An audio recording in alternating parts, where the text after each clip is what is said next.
ध्येय प्रकाशनमध्ये तुम्हा सर्वांचं स्वागत. आज इयत्ता 10वी विषय भूगोल. तर विषय भूगोल या विषयामध्ये आपण पुढचे धडे अभ्यासणार आहोत. तर चला आपण पाहूया की पुढचे धडे कोणते. तर पुढचा धडा आहे 8वा धडा. धड्याचं नाव आहे अर्थव्यवस्था आणि व्यवसाय.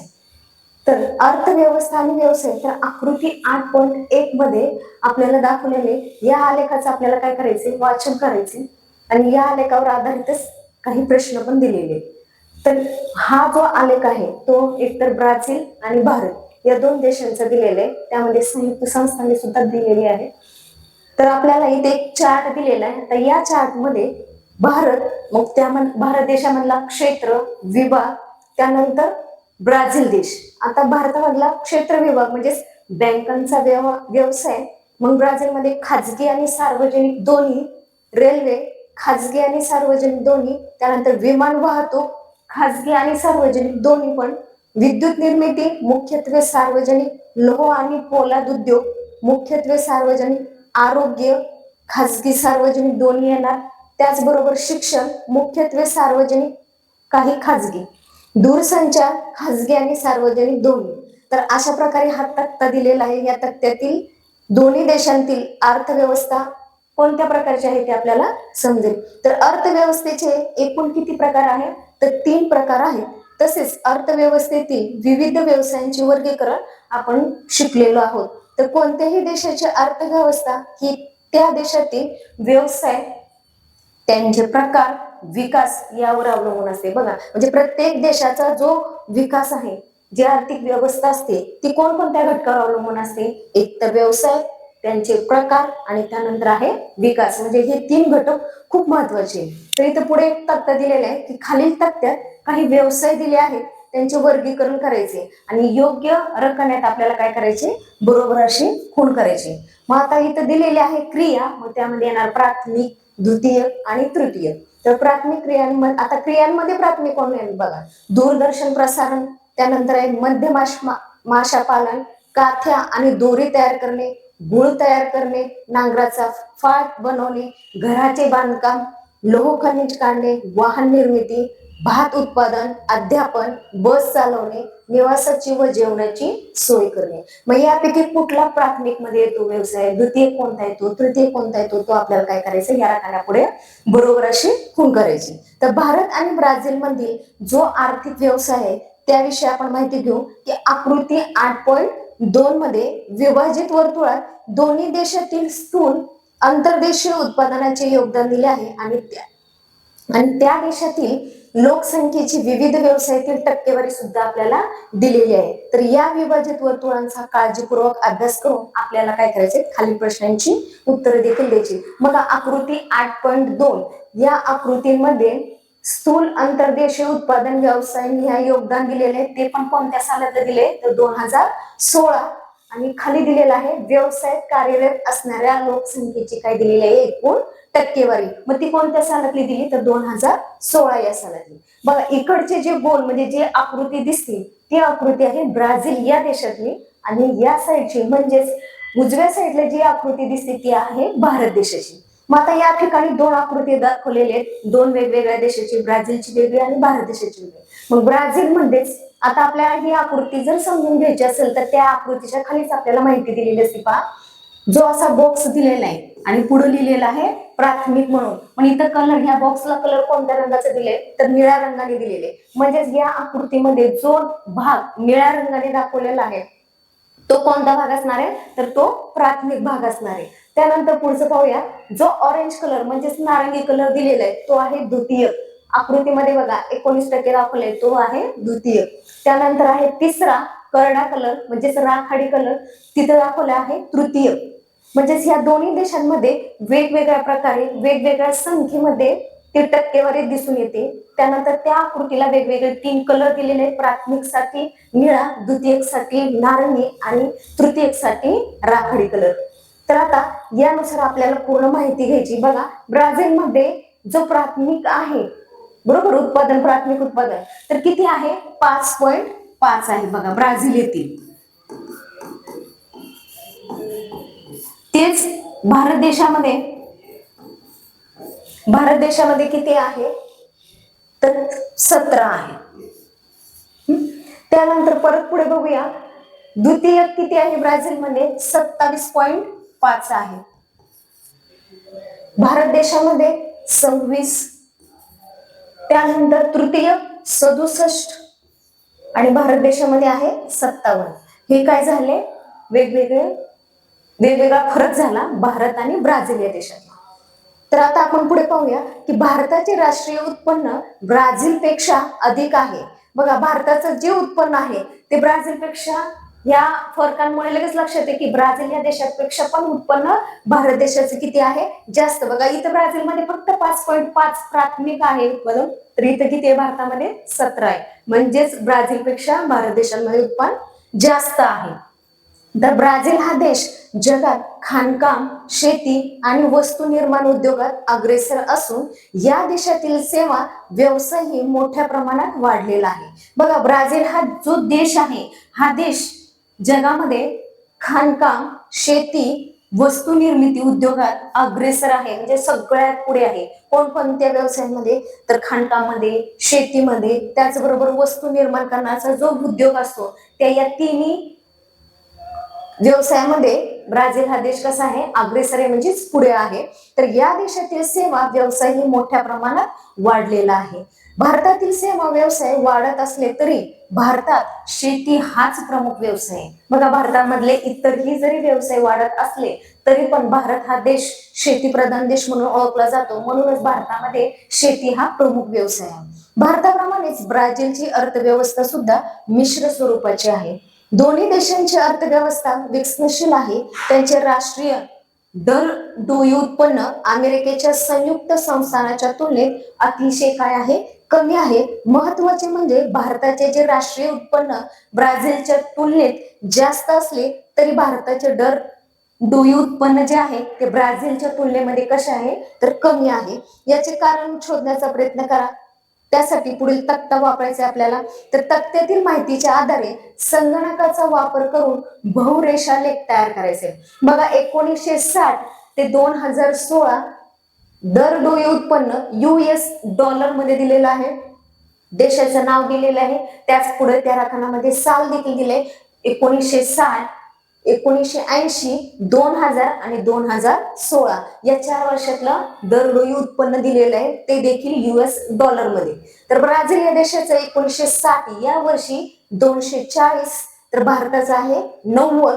त्याचप्रमाणे 1980 या सालामध्ये ब्राझील देशाचं आहे 2010, तर भारत देशाचं आहे 280. तर 2000 सालामध्ये ब्राझील देशाचं आहे 3007, तर भारत देशाचं आहे 450. तर 2016 या वर्षी ब्राझील देशाचं आहे 8840, तर भारत देशाचं आहे 1680. तर अमेरिकेची जी संयुक्त संस्थाने आहे त्या संस्थानेचे देखील 1960, 1980, 2000 आणि 2016 या सालामधील देखील दरडोई उत्पन्न जे आहे ते दिलेले आहे. तर अमेरिकेची जी संयुक्त संस्थाने ते 1960 या सालामध्ये 3250 एवढं उत्पन्न केले. त्यानंतर 1980 मध्ये 14,230 एवढं उत्पन्न झाले आणि 2000 सालामध्ये 37,470, तर 2016 मध्ये 56,280 इतकं काय झालेलं आहे? दरडोई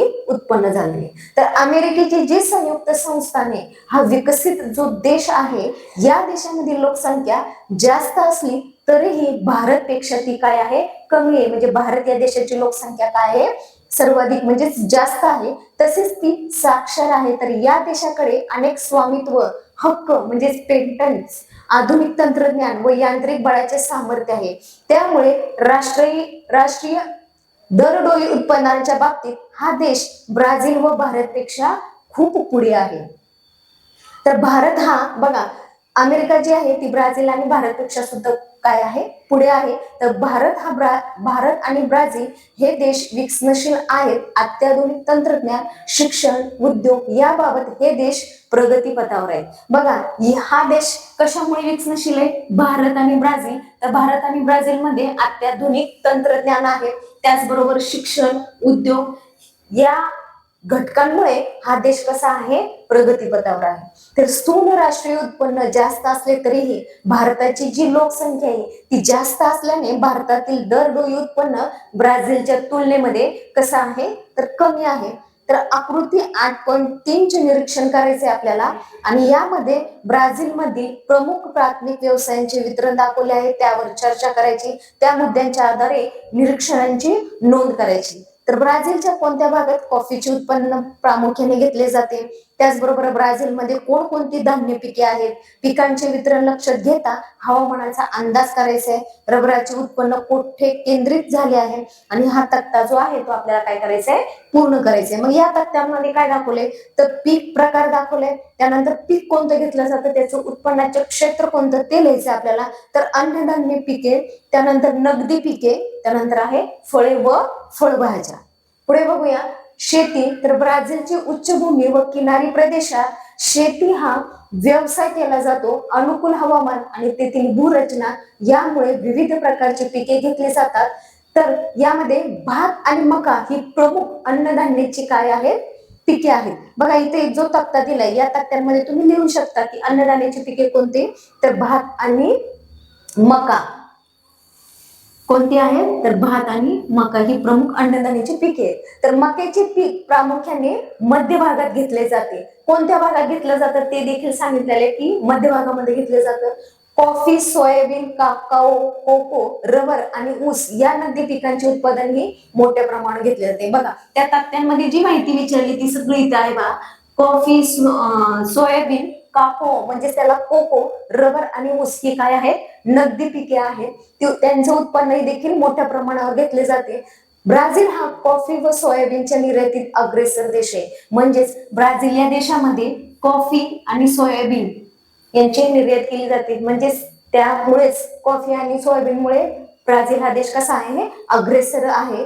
कॉफीचे उत्पादन प्रामुख्याने मिनास झिराईस, साओ पावलो या राज्यात घेतले जाते. तर या पिकाशिवाय केळी म्हणजे हीच पिके घेतली असं नाही, तर त्याचबरोबर कोणकोणती पिके घेतली जातात, तर केळी, अननस, संत्री, इतर लिंबू वर्गीय फळाचे उत्पादन सुद्धा घेतले जातात. म्हणजे फळांचं देखील घेतलं जातं. आता या आकृती 8.3 मध्ये हा जो आहे हा ब्राझीलचा प्रमुख प्राथमिक व्यवसायाचा नकाशा आहे. या नकाशामध्ये शेतीविषयी म्हणजे मग शेतीमध्ये काय काय घेतलं जातं, त्यानंतर कॉफी, कॉफीला कोणता रंग दिलाय, तर ब्ल्यू कलरचा आहे. त्यानंतर भात म्हणजे त्याला काय म्हणतो आपण, तांदूळ, मका, ऊस, काकाओ, रबर, केळी, संत्री, सोयाबीन. त्यानंतर खाणकाम, खाणकामामध्ये मॅग्नीज, बॉक्साईट, लोह खनिज, कोळसा, पशुपालन, मासेमारी, त्यानंतर आहे सागरी प्रवाह. तर ही जी सूची दिलेली असते पहा, यामध्ये या नकाशामध्ये जी सूची दिली असते त्या सूचीमध्ये नकाशामध्ये कोणकोणती माहिती ही सगळी या सूचीच्या वरून आपल्याला लक्षात येते. मग या सूचीमध्ये कलर नुसार, सिम्बॉल नुसार, त्यानंतर नावं लिहिलेली असतात, रेषेनुसार सर्व माहिती आपल्याला या नकाशामध्ये मिळून जाते. तर हा नकाशा आपण सुट्टींमध्ये काय करू शकतो, 2 मुलांमध्ये, 4 मुलांमध्ये हा नकाशा आपण खेळ म्हणून सुद्धा खेळू शकतो. मग आपण एखादं पीक सांगायचं, नाव सांगायचं आणि त्याला टाइम लावून सांगायचं की तू या टायमिंग मध्ये तू काय कर, मला या नकाशामध्ये शोधून दाखव. अशा प्रकारे एक प्रकारचा खेळ सुद्धा होतो आणि तुमचा अभ्यास सुद्धा होतो. तर गवताळ प्रदेशात गायी, शेळ्या व मेंढ्या पाळल्या जातात, त्यामुळे मांसोत्पादन आणि दुग्धोत्पादन हे व्यवसाय येथे चालतात. तर खाणकाम म्हणजे आकृती 8.3 च्या आधारे आपल्याला काय करायचे, उत्तरे सुद्धा लिहायची आहेत. तर त्याच्या पुढचा भाग बघूया की ब्राझीलचा पूर्व भाग म्हणजेच लोह खनिज, मॅग्नीज, निकेल, तांबे, बॉक्साईट इत्यादी जी खनिज संपत्तीने संपन्न आहे ती दुर्गमता, घनदाट अरण्य, सुप्त खनिज साठ्यांसंबंधीचे अज्ञान इत्यादी प्रतिकूल घटकांमुळे देशातील अंतर्गत भागातील खाणकाम व्यवसायांच्या विकासावर मर्यादा आल्या. तर खनिजांची जी उपलब्धता असते व देशातील वाढत्या मागणीमुळे उच्चभूमी प्रदेशातील खाणकाम व्यवसाय विकसित झालाय. मासेमारी म्हणजे 8.3 च्या आधारे पण प्रश्नांची उत्तरे आपल्याला इथे देता येतात. तर पहा ब्राझील देशाला सुमारे 7,400 किलोमीटर लांबीचा सागरी किनारा लाभलाय. बघा ब्राझील देशाची पूर्ण माहिती सांगूया आपली इथे. तर ब्राझील देशाला सुमारे 7,400 किलोमीटर लांबीचा काय लाभलेला आहे, सागरी किनारा लाभला आहे. थंड व उष्ण प्रवाहाचा संगम तसेच विस्तीर्ण भूखंड मंच यामुळे दक्षिण अटलांटिक किनाऱ्यालगत मासेमारीचे उत्कृष्ट क्षेत्र लाभले आहे. मासेमारी व्यवसाय परंपरेने चालत आलेला आहे. पहा तेथील जो व्यवसाय आहे तो कोणता आहे? मासेमारी. तो कसा आहे? परंपरेने चालत आलेला व्यवसाय आहे. तर वैयक्तिक तसेच लहान समूहामार्फत पारंपरिक तंत्र आणि उपकरणांचा वापर करून हा व्यवसाय केला जातो. प्रामुख्याने सोर, कोळंबी, लॉबस्टर, सार्डिन इत्यादी जलचरांची पकड केली जाते. पहा इथे या चित्रांमध्ये दाखवले की खालील जे आहे चित्र शेती व्यवसायाशी निगडीत आहे. हे शेतीचे प्रकार भारत आणि ब्राझील यापैकी कोणत्या देशात प्रचलित आहे ते लिहायचे. बघा इथे शेतीचं दाखवले. मग आपण आताच पाहिले की ब्राझीलमध्ये कोणकोणते पिकं घेतले जातात. त्या पिकांवरून आपल्याला हा नकाशा कोणत्या देशाचा आहे तो लगेच लक्षात येतो. तर ब्राझीलमध्ये प्राकृतिक रचना, घनदाट वने व नद्यांच्या पाण्याचा वेग यामुळे गोड्या पाण्यातील मासेमारी विकसित झालेली नाही. तर भारतातील ज्वारी, गहू, तांदूळ, कापूस, ऊस, चहा, सफरचंद या पिकांचे वितरण भारताच्या आराखड्यात चिन्हांच्या साहाय्याने दाखवायचे. नकाशाला नाव सुद्धा द्यायचे. बघा भारतात ब्राझीलच्या तुलनेने स्थूल अंतर्देशीय उत्पादनात शेतीचे योगदान अधिक आहे. शिवाय शेती व्यवसायात गुंतलेले जे मनुष्यबळ हे आहे ते किती आहे?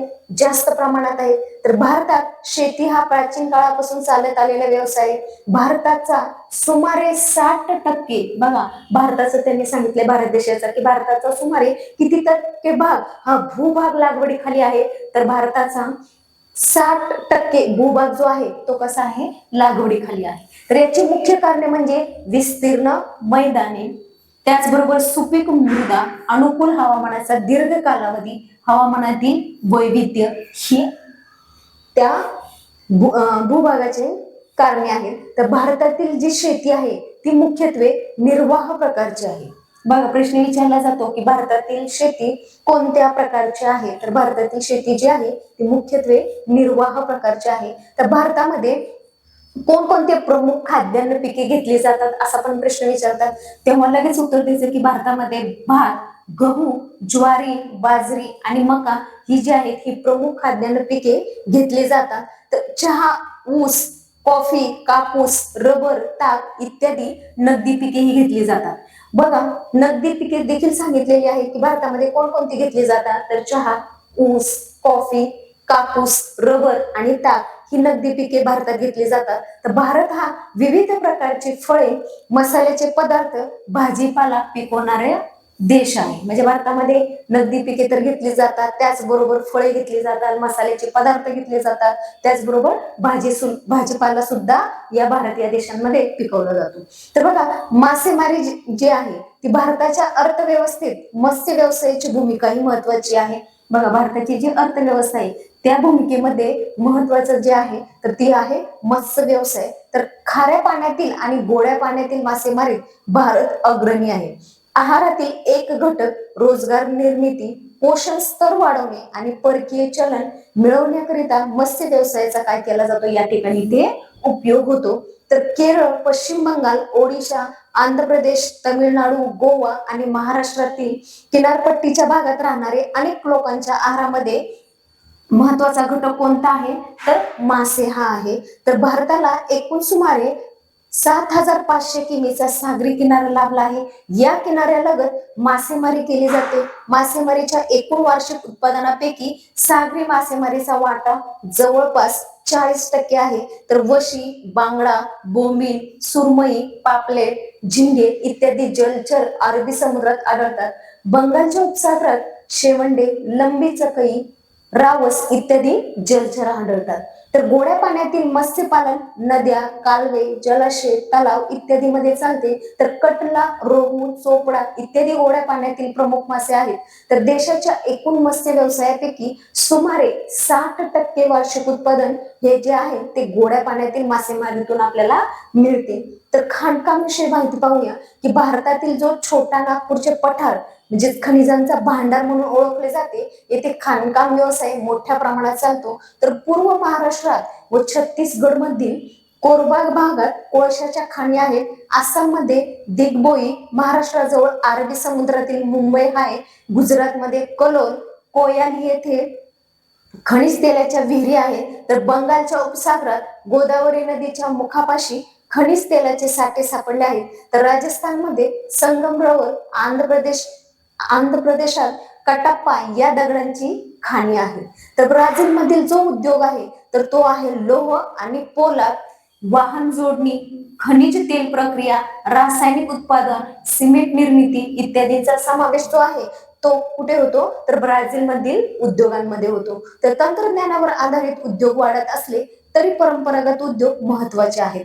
त्यामध्ये साखर, सुती कापड, रेशीम व लोकर उद्योग तसेच खाद्यान्न प्रक्रिया या उद्योगांचा ब्राझीलमध्ये चांगला विकास झालेला आहे. तर मोठ्या उद्योगाचे केंद्रीकरण दक्षिण व आग्नेय भागात झाले आहे, तर ईशान्य व पश्चिमेकडील प्रदेश कमी विकसित आहेत. या प्रदेशात गुंतवणूक करण्यास सरकार प्रोत्साहित करत आहे. तर इथे पहा आकृती 8.4 मध्ये बोध चिन्हे दिलेली आहे बघा. तर वेगवेगळ्या प्रकारची ही बोध चिन्हे आहेत. तर 8.4 मध्ये या बोध चिन्हांचं आपल्याला काय करायचं आहे, अगोदर निरीक्षण करायचंय. बघा प्रत्येक ठिकाणी वेगवेगळे चिन्ह आहेत, एकसारखे आहेत का नाही. तर ही बोध चिन्ह कोणकोणत्या उद्योगाशी संबंधित आहेत ते ओळखायचे आपल्याला. त्यानंतर कोणता कच्चा माल वापरला जातो या उद्योगाच्या वर्गीकरणासाठी, त्याचबरोबर कोणत्या भागातून कच्चा माल उपलब्ध होतो यावरती आपल्याला काय करायचे वर्गामध्ये चर्चा करायची. आणि त्या चर्चेतून जे मुद्दे जे पॉइंट आहेत ते आपल्याला वहीमध्ये काय करायचे नोंदवायचे. तर भारतामध्ये विविध ठिकाणी उद्योग स्थापित झाले आहेत. कच्च्या मालाची उपलब्धता, ऊर्जा साधने, आर्थिक साधने, मागणी इत्यादी घटकांमुळे उद्योगाचे असमान वितरण झालेले आहे. तर झारखंड, ओडिशा, छत्तीसगड, मध्य प्रदेश, राजस्थानचा काही भाग तसेच कर्नाटक आणि तमिळनाडू या राज्यात खनिज धातूंचे साठे आहेत. म्हणून भारतीय द्वीपकल्पाच्या ईशान्य भागात भारत धातू निर्मितीचे उद्योग वसलेले आहेत. तर बहुतांश लोह पोलाद उद्योग या भागात केंद्रित झाला आहे. याचे मुख्य कारण काय आहे तर मोठ्या प्रमाणात उपलब्ध असलेले कोळशाचे साठे आणि लोह खनिज साठे हे आहे. तर त्याचबरोबर दामोदर महानदी खोऱ्यातील जलविद्युत आणि अनेक औष्णिक विद्युत केंद्रांकडून मिळणारी अखंडित स्वस्त वीज यामुळे देखील या प्रदेशात धातू उद्योगांना अधिक अनुकूलता लाभलेली आहे. तर राजस्थानामध्ये तांबे, शिसे, जस्त, तर कर्नाटकात लोह पोलाद, मॅग्नीज, अॅल्युमिनियम आणि तमिळनाडूमध्ये अॅल्युमिनियम हे धातू उद्योग विकसित झालेले आहेत. तर शेतीवर आधारित उद्योगांमध्ये कापूस, ताग आणि साखर या उद्योगांचे केंद्रीकरण हे कच्च्या मालाच्या प्रदेशात झालेले आहे. उदाहरणार्थ महाराष्ट्र, उत्तर प्रदेश येथील साखर उद्योग, पश्चिम बंगालमधील ताग उद्योग इत्यादी. तर विविध राज्यांच्या वन प्रदेशांजवळ कागद, प्लायवूड, आगपेट्या, राळ, लाकडी वस्तूंची निर्मिती इत्यादी. तर वन उत्पादनांवर आधारित उद्योग केंद्रित झाले आहे. तर कोकण व केरळच्या किनारी प्रदेशात काथ्या, फळ प्रक्रिया, मासे प्रक्रिया इत्यादी उद्योगांचे केंद्रीकरण झालेले आहे. तर कोयाली, दिग्बोई, नुनमती आणि बोनगाई गाव हे तेल शुद्धीकरण केंद्रे खनिज तेल उत्पादन करणाऱ्या प्रदेशात आहेत. तर मथुरा आणि बरौनी हे तेल शुद्धीकरण केंद्रे किनाऱ्यापासून अंतर्गत भागात असून ती तेल उत्पादन क्षेत्रापासून जवळ आहेत का नाही तर ती तेल उत्पादन क्षेत्रापासून कसे आहेत दूर आहेत. तर सिमेंट उद्योगाचे वितरण हे सुद्धा सिमेंटसाठी आवश्यक असलेल्या कच्च्या मालाच्या उपलब्धतेवर आधारलेले आहे. तर गुजरात, राजस्थान आणि तामिळनाडू या राज्यांमध्ये मोठ्या प्रमाणात मिठाचे उत्पादन होते. बघा मोठ्या प्रमाणात मिठाचे उत्पादन कोणकोणत्या राज्यात होतं तर गुजरात, राजस्थान आणि तामिळनाडू या राज्यांमध्ये मिठांचं प्रमाण जे आहे म्हणजे मिठाचं जे उत्पादन आहे ते मोठ्या प्रमाणात दिसून येतं. तर यांत्रिक, विद्युत वाहन, खते आणि असंख्य ग्राहक योग्य उत्पादने ज्या उद्योगाचे कच्च्या मालावरील अवलंबित्व कमी असते असे उद्योग देशात अनेक भागांमध्ये विखुरलेले आहेत. प्रामुख्याने मोठ्या शहरात या उद्योगाचे केंद्रीकरण झालेले आपल्याला दिसून येते, आढळते. तर व्यापार बघूया की सोबतच्या तक्त्याचे वाचन करायचे आणि उत्तर सुद्धा लिहायचे. बघा सोबत जो तक्ता दिलेला आहे तर तो तक्ता कशाचा आहे तर निर्यात, आयात आणि व्यापार संतुलन. मग अंक US डॉलर मध्ये दिलेला आहे. तर वर्ष दिलेले आहे. त्यानंतर भारत आणि ब्राझील या दोन देशाचाच आपण अभ्यास करतोय. तर वर्ष दिलेलं आहे 2009 ते 10. मग भारत देशामध्ये निर्यात किती झाली, आयात किती झाली, ब्राझील मध्ये किती झालेली. जसं आपण दोन घटक जसे आपण वर्गीकरण केले, फरक पाहिला भारत आणि ब्राझील मधला, तसंच या आयात आणि निर्यात या प्रकारे सुद्धा तुम्ही फरक वहीमध्ये लिहायचा आहे.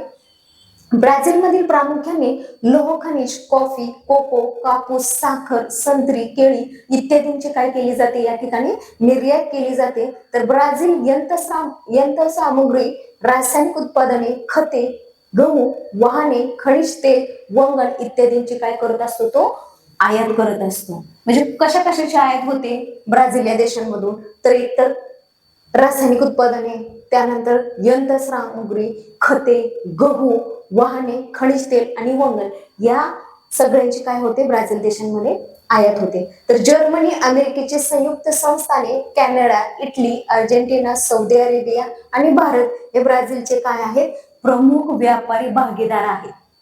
पहा, ब्राझीलच्या स्थूल अंतर्देशीय उत्पादनाचा व्यापाराचा हा काय आहे, आकृती 8.5 मध्ये स्थूल अंतर्देशीय व्यापारातील हिस्सा दाखवलाय. बघा, ब्राझील व्यापार जो आहे तो निळ्या रेषेने दाखवलाय आणि भारतातील व्यापार जो आहे तो गुलाबी रेषेने दाखवलेला आहे. तर हिस्सा 25% आहे. आकृती 8.5 चे निरीक्षण आपल्याला करायचे, म्हणजे या आकृतीचे करायचे आणि ब्राझील व भारताच्या व्यापाराचे काय करायचे, आपल्याला तुलना करायची. तर भारत प्रामुख्याने चहा, कॉफी, मसाल्याचे पदार्थ, कमावलेले कातडे, कातडी वस्तू, लोह खनिज, कापूस, रेशीम कापड, आंबे इत्यादींची काय करत असतो, निर्यात करतो. तर खनिज तेल, त्यामध्ये आलं पेट्रोलियम, यंत्रसामग्री, मोती, मौल्यवान खडे, सोने, चांदी, कागद, औषधे इत्यादी आयात करतो. तर युनायटेड किंगडम, अमेरिकेची जी संयुक्त संस्थाने आहेत, तर जर्मनी, जपान, चीन, रशिया हे भारताचे मुख्य काय आहेत, व्यापारी भागीदार आहेत. बघा, भारत ब्राझील मैत्री, खालील प्रश्नांची उत्तरे तुम्हाला द्यायचे की ब्रिक्स या लघु रूपाचा अर्थ काय होतो, हा गट कधी स्थापन झाला, या गटाचे उद्देश कोणते, कोणत्या खंडातील देश या गटाचे सदस्य नाहीत, या गटाचे सदस्य देश कोणकोणत्या खंडात आहेत. तर या सगळ्या प्रश्नांची उत्तरे तुम्हाला काय करायची, लिहायची आहे. बघा, ब्रिक्सच्या माध्यमातून ब्राझीलची भारताबरोबर ब्राझीलमध्ये सामरिक भागीदारी सुरू झाली आहे. तर भारत आणि ब्राझीलमध्ये द्विपक्षीय गुंतवणूक करार झालेले आहेत. तर आकृती 8.7 बघ, 8.6 भारताला ब्राझील कडून झालेली आयात आणि निर्यात दाखवलेली आहे या नकाशामध्ये. तर कोणत्या वर्षी भारताने ब्राझील कडून आयात केलेली आहे, तर ते सर्व इथं साल दिलेलं आहे. मग किती घेतलेली आयात आणि निर्यात ते देखील या नकाशामध्ये दाखवलेला आहे. तर भारतातील कंपन्यांनी ब्राझीलमध्ये मोठ्या प्रमाणात गुंतवणूक करून अनेक औद्योगिक केंद्र उभारली आहेत. मग भारतीय कंपन्यांनी ब्राझीलमधील माहिती व तंत्रज्ञान, औषध उत्पादन, ऊर्जा, शेती व्यवसाय, खाणकाम, अभियांत्रिकी आणि वाहन क्षेत्रात गुंतवणूक केली आहे. तर ब्राझीलची भारतात केली जाणारी गुंतवणूक त्या मानाने अल्प प्रमाणात आहे. तर ब्राझीलमधील कंपन्यांनी भारतात वाहन, माहिती व तंत्रज्ञान, खाणकाम, ऊर्जा, पादत्राणे, जैव इंधन इत्यादी क्षेत्रात काय केलेली आहे, गुंतवणूक केली आहे. तर गेल्या 150 वर्षापासून ब्राझीलचे कॉफी उत्पादनातील अग्रगण्य स्थान कायम आहे. म्हणूनच या प्रदेशाला जगाचा कॉफी पॉट असे संबोधले जाते. म्हणजेच बघा, ब्राझील या देशाला जगाचे कॉफी पॉट असे या नावाने देखील संबोधलं जातं. तर कॉफी ही इथिओपियातील मूळ वनस्पती आहे. तर फ्रेंच वसाहतवाद्यांनी 18व्या शतकाच्या आरंभी ब्राझीलमधील पारा राज्यात कॉफीची लागवड केली. कॉफीच्या मळ्यांना फजेडॉस असे म्हटले जाते. तर कोणत्याही देशाच्या अर्थव्यवस्थेत कर हा एक महत्वाचा भाग असतो. देशात सर्वत्र विविध वस्तू आणि सेवा यावर एकच कर असावा, या उद्देशाने भारताने विक्री व मूल्यवर्धित करांऐवजी वस्तू व सेवा कर प्रणाली, म्हणजे त्यालाच आपण काय म्हणतो, जीएसटी, तर 2017 पासून अवलंबली आहे. तर ब्राझीलने ही कर प्रणाली 1984 पासून स्वीकारली आहे. तर भारताप्रमाणेच ब्राझीलमध्येही वस्तू व सेवा कर प्रणाली म्हणजेच जीएसटी बहुस्तरीय आहे. पहा, या अशा प्रकारे हा इथला जो 8वा जो धडा होता तो धडा संपलेला आहे. या धड्याच्या खाली जे काही प्रश्न आहेत त्या प्रश्नांची उत्तरे तुम्हाला लिहायची आहेत. त्याचबरोबर पुढचा धडा आपण अभ्यासणार आहोत. त्या धड्याचं नाव आहे पर्यटन, वाहतूक व संदेशवहन. बघा, आतापर्यंत ब्राझील बद्दल तुम्ही बरीच माहिती मिळवलेल्या माहितीच्या आधारे तुम्ही ब्राझील मधील ज्या स्थळांना भेट देऊ इच्छिता त्यांची यादी तयार करा. या पर्यटन स्थळांचे वर्गीकरण कोणत्या पर्यटन प्रकारात करता येईल याबद्दल मित्रांशी तुम्ही काय करायची, चर्चा करायची आणि त्यांचे वर्गीकरण करून वहीमध्ये ती नोंदवायची. तर आता आकृती 9.1 मध्ये आंतरराष्ट्रीय पर्यटक संख्या दाखवलेली आहे. बघा, या ठिकाणी या आकृतीमध्ये खाली साल दिलेला आहे आणि या साईडला म्हणजेच उभ्या साईडला पर्यटक संख्या लाखांमध्ये, त्यामध्ये ब्राझील, भारत, तर ब्राझीलमध्ये आंतरराष्ट्रीय पर्यटक संख्या दिलेली आहे, भारतामधील आंतरराष्ट्रीय पर्यटक संख्या, ब्राझील आणि भारत हे दोन वेगळे देश आहेत. दोन वेगळ्या देशातील जी संख्या आहे ती दोन वेगळ्या रंगाने रेषेने दाखवलेली आहे. तर ब्राझील मधील पाहूया आपण, पांढऱ्या वाळूच्या पुळणी, आकर्षक व स्वच्छ सागरी किनारे, निसर्गरम्य बेटे, अमेझॉन खोऱ्यातील घनदाट अरण्ये, विविध प्रकारचे प्राणी व पक्षी तसेच विविध उद्याने यामुळे आंतरराष्ट्रीय पर्यटक ब्राझीलकडे आकर्षित होतात. का आकर्षित होतात? कारण ब्राझील या देशांमध्ये काय आहे तर स्वच्छ सागरी किनारा आहे, निसर्गरम्य बेटे आहेत, त्याचबरोबर अमेझॉन खोऱ्यातील घनदाट अरण्य आहे, विविध प्रकारचे प्राणी पक्षी हे सर्व जे आहे, त्याचप्रमाणे उद्याने आहे, हे सगळं काय आहे ब्राझील या देशांमध्ये पाहायला मिळतं. त्यामुळे ब्राझीलकडे सर्वजण काय पर्यटक काय होतात आकर्षित होतात.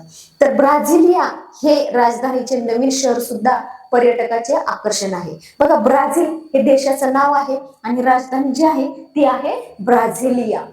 तसेच रिओ दी जेनेरिओ आणि साओ पावलो यासारखी शहरे मोठ्या संख्येने पर्यटकांना आकर्षित करतात. तर देशातील अनेक भागात पर्यटन हा एक महत्वाचा आर्थिक व्यवसाय आहे. तर ब्राझीलमध्ये पर्यावरण स्नेही पर्यटनाचा विकास होत आहे. म्हणजेच आकृती 9.2 मध्ये पर्यटन आणि अर्थव्यवस्था दाखवलेली आहे भारत आणि ब्राझील या देशाची, टक्केवारीमध्ये दाखवलेली आहे.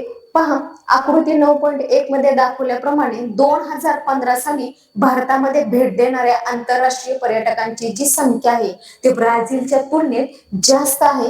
तसे असले तरीही पर्यटन क्षेत्राचा एकूण राष्ट्रीय उत्पादनातील जो वाटा आहे तो ब्राझीलपेक्षा कमी आहे. तर हे प्रामुख्याने त्या त्या देशांची लोकसंख्या व एकूण राष्ट्रीय उत्पन्न यांच्या मूल्यावर अवलंबून आहे.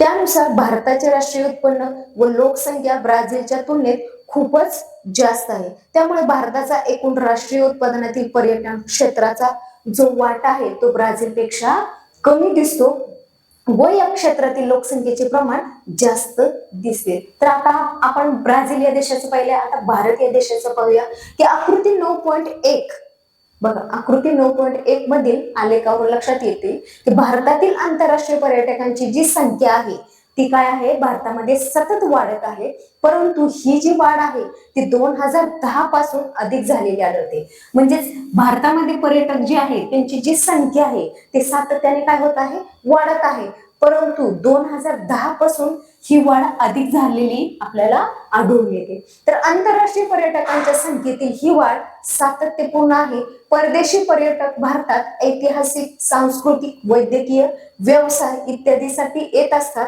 पर्यावरण पूरक पर्यटनाला भारतातही चालना दिली जात आहे. तर भारताचा ऐतिहासिक वारसा लक्षात घेता देशातील अनेक भागांमध्ये पर्यटनाच्या भरपूर संधी उपलब्ध आहेत. यासाठी अनेक पर्यटन स्थळे निर्माण केली जात आहेत. तर भारत आणि ब्राझील मधील काही पर्यटन स्थळे आहेत. पहा, आकृती 9.3 गेटवे ऑफ इंडिया, त्यानंतर आकृती 9.4 मध्ये रिओ दी जानेरिओ येथील पुळण म्हणजे हे ब्राझील देशातलं आहे आणि गेटवे ऑफ इंडिया हे भारत देशातलं आहे. आकृती 9.5 मध्ये ब्राझील सागरी पर्यटन दाखवले. आकृती 9.6 अजिंठा लेणी, आकृती 9.7 मध्ये मॅनोस येथील फुटबॉल स्टेडियम दाखवलेलं आहे. तर आकृती 9.8 मध्ये गुवाहाटी आसाम येथील चित्र दाखवलेलं आहे. तर आकृती 9.9 मध्ये ब्राझील या देशातील प्रमुख वाहतूक मार्ग दिलेले आहेत. मग यामध्ये प्रमुख रस्ते, इतर रस्ते, लोहमार्ग, राजधानी, पर्यटन ठिकाणे, विमानतळ आणि बंदर हे दाखवलेले आहेत. तर ब्राझीलमध्ये सर्वत्र सामान्यपणे रस्ते वाहतूक आढळते. देशातील वाहतूक मार्गांमध्ये निम्म्यापेक्षा जास्त वाटा रस्ते मार्गाचा आहे. तर रस्त्यांची घनता पूर्व भागात केंद्रित झालेली आहे. तर पश्चिमेकडील अमेझॉन नदी खोऱ्यातील वनाच्छादित प्रदेश, दलदलयुक्त जमीन यामुळे रस्ते मार्गाचा विकास मर्यादित झाला आहे. तर अमेझॉन नदीतून व्यापारी तत्वावर जलवाहतूक केली जाते. या नदीच्या मुखापासून ते पेरू देशातील इक्टॉस या ठिकाणापर्यंत ही वाहतूक होते. तर जगातील अंतर्गत जलवाहतुकीचा सर्वात लांब पल्ला सुमारे 3700 किलोमीटर या मार्गाने गाठता येतो. तर पॅराना ही दक्षिण वाहिनी नदी जलवाहतुकीसाठी उपयुक्त आहे. बघा, दक्षिण वाहिनी नदी जलवाहतुकीसाठी उपयुक्त आहे. तर त्या नदीचं नाव सांगा म्हटल्यानंतर आपल्याला लगेच लक्षात यायला पाहिजे की पेरा नदी ही जी नदी आहे ती दक्षिण वाहिनी नदी आहे आणि ती जलवाहतुकीसाठी उपयुक्त आहे. तर ब्राझीलच्या किनारी भागात ही जलवाहतूक होते. ब्राझीलमध्ये लोहमार्गाचा जास्त विकास झालेला नाही. रेल्वे वाहतूक स्वस्त असली तरी तिचा उपयोग मोजक्याच शहरांपुरता मर्यादित आहे. हवाई वाहतुकीचे योगदान ही मर्यादितच आहे. तर भारतातील वाहतूक बघा आकृती 9.10 मध्ये दाखवले. हा आपला भारत देश आहे. भारत देशांमध्ये उत्तर दक्षिण महामार्ग, पूर्व पश्चिम महामार्ग, सुवर्ण चतुर्भुजा महामार्ग, राष्ट्रीय महामार्ग आणि प्रमुख बंदरे देखील दाखवली. तर आता या नकाशाच्या आधारेच आपल्याला त्या प्रश्नांची उत्तरं द्यायची. तर बघा भारतात ब्राझीलच्या तुलनेत लोहमार्ग व रस्ते वाहतुकीचे जाळे दाट आहेत. रस्ते मार्गाने दरवर्षी सुमारे किती टक्के प्रवासी वाहतूक करतात तर 85% आणि 70% काय आहे माल वाहतूक होत असते. म्हणजे त्या रस्त्यांवरून 85% जे आहे ती प्रवासी वाहतूक आहे आणि 70% जी आहे ती माल वाहतूक आहे.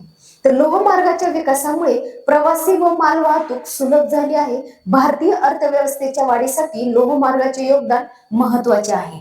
तर भारतात लोहमार्ग नेहमीच प्रवासी वाहतुकीचे प्रमुख साधन राहिले आहे. भारताच्या मध्य भागात ईशान्येकडील राज्यात आणि राजस्थानमध्ये लोहमार्गाचे जाळे विरळ आढळते. उत्तर भारतीय मैदानी प्रदेशात लोहमार्गाचे दाट जाळे आहे. तर ज्या देशाचा विस्तार अधिक असतो त्या देशात दूरचे अंतर पार करण्यासाठी लोहमार्गाचे महत्व कसे असते कमी असते का तर नाही. तर लोहमार्गाचं महत्व जे आहे ते जास्त असते. तर जलमार्ग हे वाहतुकीचे स्वस्त साधन आहे. तर देशाच्या एकूण वाहतूक मार्गात अंतर्गत जलमार्गाचा वाटा फक्त 1% आहे. तर यामध्ये नद्या, कालवे, खाड्या आणि जलसाठे इत्यादींचा समावेश होतो. तर आंतरराष्ट्रीय व्यापारापैकी सुमारे 95% व्यापार सागरी मार्गाने होतो. तर आंतरराष्ट्रीय व्यापाराशिवाय देशाचा मुख्य भूभाग आणि बेटांदरम्यान वाहतुकीसाठी जलमार्गाचा उपयोग होतो. तर ब्राझीलच्या तुलनेत भारतातील आंतरराष्ट्रीय हवाई वाहतूक जास्त विकसित झाली आहे. देशातील तसेच अंतर्गत हवाई मार्गाचा वापरही वाढत आहे.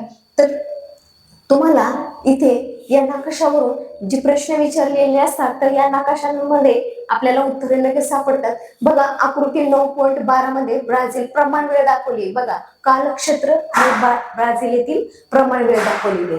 मग 5 तास, 4 तास, 3 तास, 2 तास अशा प्रकारे प्रमाण वेळ दाखवलेले. तर या देशाच्या रेखावृत्तीय विस्तारामुळे असे लक्षात येते की अति पूर्व आणि अति पश्चिम बिंदूच्या वेळेतील फरक म्हणजेच 168 मिनिटे म्हणजेच किती तर 2 तास 48 मिनिटे. त्यामुळे ब्राझीलमध्ये एकूण 4 प्रमाण वेळा मानल्या जातात. देशात वेगवेगळे काल विभाग आहेत. या प्रमाण वेळा ग्रीनिच वेळेच्या GMT अनुक्रमे 2, 3, 4 आणि 5 तासांनी मागे आहेत. तर नकाशातील लाल रंगाची ठळक रेषा ब्राझीलच्या अधिकृत प्रमाण वेळ BRT दर्शवते. ती ग्रीनिच वेळेच्या 3 तास मागे आहे. तर ब्राझीलमधील संदेशवहनाचा जो विकास आहे तर दूरसंचार सेवा अतिशय विकसित आणि कार्यक्षम आहे. यामध्ये दूरध्वनी, भ्रमणध्वनी, दूरदर्शन प्रसारण, आकाशवाणी प्रसारण, संगणक आणि इंटरनेट इत्यादींचा यामध्ये समावेश होतो. ब्राझीलमध्ये 45% पेक्षा अधिक लोकसंख्या इंटरनेटचा वापर करते. बघा ब्राझील येथील जी लोकसंख्या आहे त्या लोकसंख्येपैकी 45% लोक ही काय आहे इंटरनेटचा वापर करतात. तर ब्राझीलमधील दक्षिण मध्य भागात दूरसंचार सेवेच्या पायाभूत सुविधा अतिशय आधुनिक आहेत. उत्तर आणि वायव्य भागात मात्र या सेवांचा विकास लोकसंख्येअभावी मर्यादित स्वरूपाचा झाला आहे. तर प्रदेश रचना, विस्तीर्ण आकार, लोकवस्ती, विरहित प्रदेश, घनदाट वने इत्यादी अडथळ्यांवर मात करून दूरसंचार सेवेचा विस्तार करणे हे ब्राझीलच्या अर्थव्यवस्थेला एक आव्हान होते. तर अलीकडील काही वर्षात ब्राझीलमधील दूरध्वनी, माहिती तंत्रज्ञान व इंटरनेटचा वापर वाढला असून दूरसंचार सेवेचा विस्तार मोठ्या प्रमाणावर होऊ लागला आहे. तर अवकाश तंत्राच्या बाबतीत ब्राझील स्वदेशी तंत्रज्ञानाचा विकास करून उपग्रह अवकाश सोडण्याच्या तयारीत आहे. तर भारतातील जे संदेशवहन आहे ते आपण पाहणार आहोत. तर ते संदेशवहन या आकृतींच्या माध्यमातून पाहणार आहोत. तर आकृती 9.13 मध्ये स्थान आणि विस्तार दाखवलेला आहे. तर भारताचा रेखावृत्तीय विस्तार जास्त आहे. भारतातील अतिपूर्व व अतिपश्चिम टोकावरील रेखावृत्तांमधील वेळेचा फरक सुमारे मिनिटांमध्ये दाखवला आहे. तर किती मिनिटांचा आहे? तर 120. परंतु भारतात एकच प्रमाण वेळ मानली जाते. भारतीय प्रमाण वेळेसाठी IST म्हणजेच 82°30 पूर्व रेखावृत्त निश्चित केले आहे. हे रेखावृत्त अलाहाबाद शहराजवळून जाते. भारतीय प्रमाण वेळ ही ग्रीनिच वेळेच्या 5 तास 30 मिनिटे पुढे आहे. तर भारतातील इलेक्ट्रॉनिक माध्यमांच्या प्रगतीमुळे दूरसंचार उद्योग हे अतिवेगाने वाढणारे क्षेत्र बनले आहे. माहिती तंत्रज्ञान आणि संदेशवहनाच्या युगात संगणक, भ्रमणध्वनी, इंटरनेट अशा डिजिटल साधनांच्या वाढत्या प्रभावामुळे हे क्षेत्र अधिक वेगाने विस्तारत आहे. तर भारत हा सर्वाधिक स्मार्टफोन आणि इंटरनेट वापरणाऱ्यांचा देश बनला आहे. म्हणजे भारत देश हा स्मार्टफोन आणि इंटरनेट व्यापाऱ्यांचा देश म्हणून ओळखला जातो. तर स्वदेशी तंत्रज्ञानाच्या आधारे तयार केलेले जे उपग्रह व उपग्रह प्रक्षेपण तंत्र यांच्या वापरामुळे या क्षेत्रात भारताचा भविष्यकाळ उज्ज्वल झाला आहे. तर इस्रो भारतीय अवकाश संशोधन संस्था भारतातील अवकाश संशोधन संबंधीचे उपक्रम या संस्थेमार्फत राबवले जाते. कोणत्या संस्थेमार्फत? तर इस्रो या संस्थेमार्फत. आजपर्यंत इस्रोने उपग्रह प्रक्षेपणात अनेक विक्रम प्रस्थापित केले आहेत. ब्राझीलमध्ये ब्राझिलियन अवकाश एजन्सीच्या देखरेखीखाली देशाच्या अवकाश संशोधनाचा कार्यक्रम राबवला जातो. आधुनिक आणि विकसित तंत्रज्ञानाची जोड देऊन ब्राझीलमधील अवकाश संशोधन कार्यक्रमाचे धोरण आखले जात आहे. तर प्रारंभी ब्राझील हा देश अवकाश संशोधनासाठी संयुक्त संस्थाने या देशावर अधिक अवलंबून होता. परंतु अलीकडे चीन, भारत, रशिया आणि युक्रेन या देशाचे सहकार्य घेत आहे. तर देशात किती प्रमाण वेळा असाव्यात हे तुम्हाला कशाच्या आधारे कळेल? तर नकाशाच्या आधारे कळेल. तर अशा प्रकारे हा धडा इथे संपलेला आहे. या धड्याची तुम्हाला काय करायची? प्रश्नांची उत्तरे लिहायची. आता बघा, ब्राझील आणि भारत या देशांमधील विविध प्राणी आणि वनस्पती यांचं काय दाखवलेलं इथं चित्र दाखवले. या चित्रावरून आपल्याला समजतं की हे चित्र कोणत्या देशाचं आहे? भारत देशाचं आहे का ब्राझील देशाचं आहे? बघा, गंगा नदीतील डॉल्फिन, अमेझॉन नदीतील गुलाबी डॉल्फिन हे कुठलं आहे? तर ब्राझील देशाचं आहे. पिहाना, निलगिरी, ताहेर, शेळी, घायपात, त्यानंतर आहे रवर, कोरफड, एक शिंगी गेंडा, मांगडो, कोडोर, खैर, निलगिरी, मोहगनी आणि सोनेरी तांबरी. अशा प्रकारे इथे भूगोल या विषयातील सर्व धडे आता इथे आपण अभ्यासलो. त्याचबरोबर इथे आपण थांबतो. थँक्यू.